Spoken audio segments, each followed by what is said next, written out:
Okay, good morning, everybody. Hope everybody is well. Happy Monday for those that are joining us live. Thanks so much for joining us on The Boost. It's so great to be with you. Yet again, we've been talking about this concept of perspective, macro. Thinking big, realizing that if I'm working in the wrong direction, what am I doing?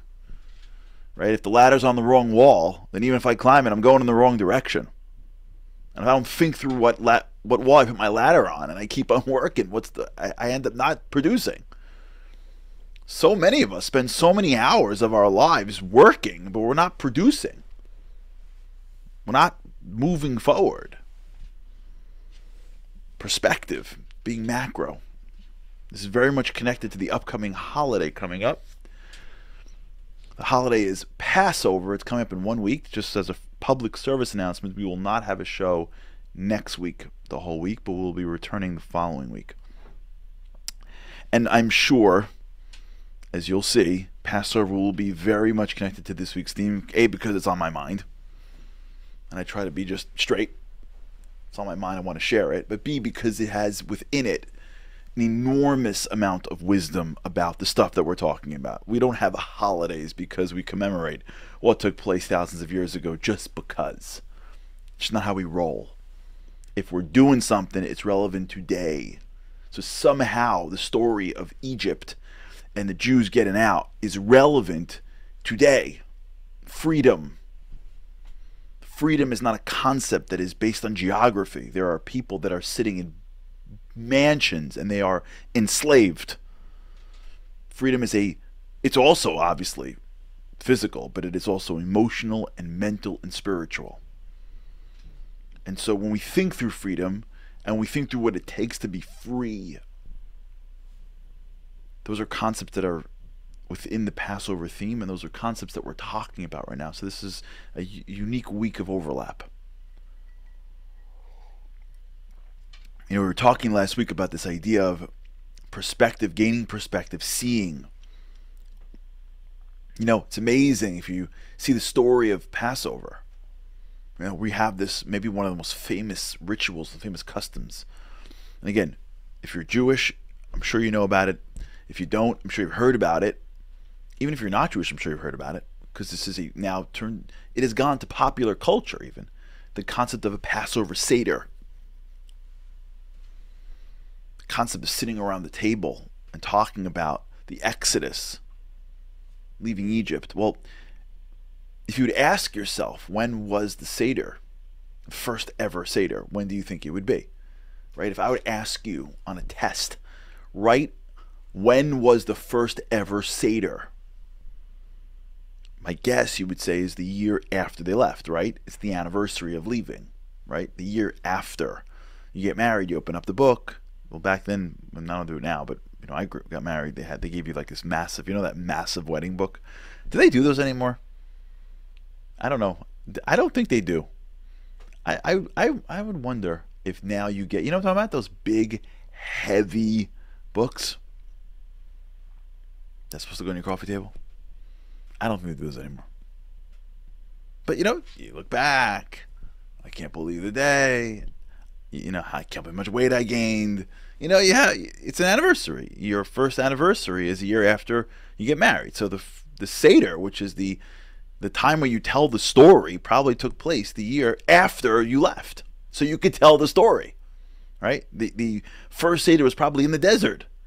The Jews are sitting around going, I can't believe it's been a year. Like, can you imagine last year we were sitting here? I know, it's amazing. You thought about that? I can't believe, yeah, we got out, the matzah, the whole thing, the plagues. Holy cow, you remember blood? It was awesome.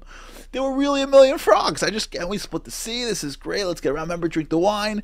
Remember that matzah? Yeah, you have any matzah? That's probably what happened. Don't forget, kids. Don't forget, kids. Second, third, fifth. And now we're sitting there today.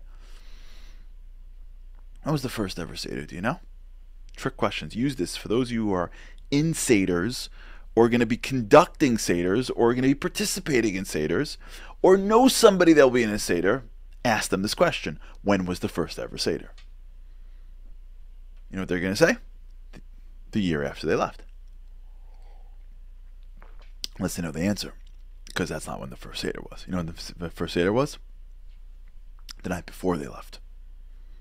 That's right. The night before they left, they had a seder, commemorating leaving. That makes sense? Imagine, first anniversary party, the night before the wedding. That's weird. That's what it was. The night before they left, they sat around, they leaned, they ate matzah. They ate matzah. Remember, the story of matzah was we couldn't bake the bread when we left. Well, the night before they left, they ate matzah. How is that ever the first? What's up? Maybe the answer is that the seder doesn't commemorate leaving. Maybe the answer is that the seder commemorates freedom. And maybe what's happening is that God knows that freedom is not based on geography. You don't go from sand dune A to sand dune B and now you're free. Freedom does not take place in your body. Freedom takes place in your mind. God knew for me to bring freedom to these slaves, I gotta first make them free up here, and then I can make them free in the rest of their body. So before we leave, get in the house, lean, eat the matzah, drink the wine, have the sacrifice, and eat the meat.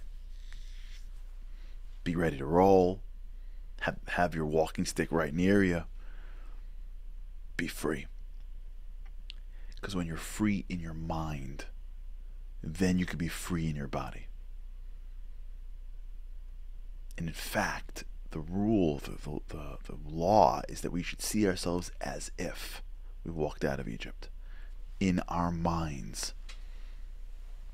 You can't solve your problems if you're still in the forest. You can't come up with creative solutions if you're still in the forest. You can't get out of your own way if you're still in the forest. You can't overcome your emotions if you're in the forest. You can't. It doesn't work like that.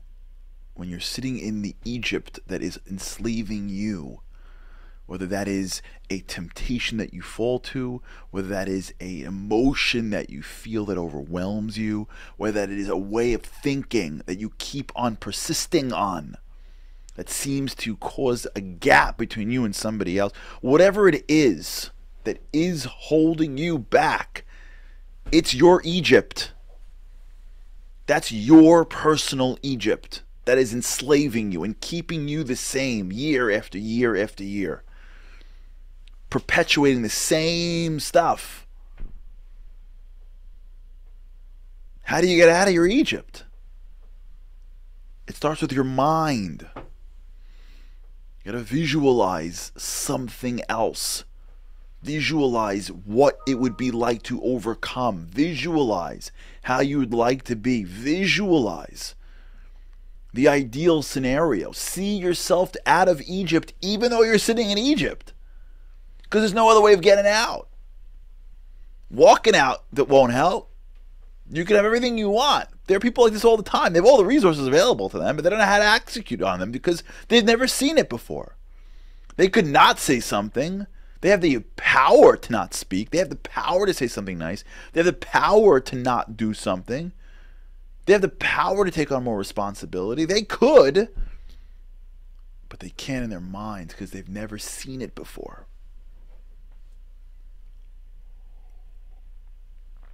I want to be something, see something. See it first. And when you see it, see the freedom, taste the freedom.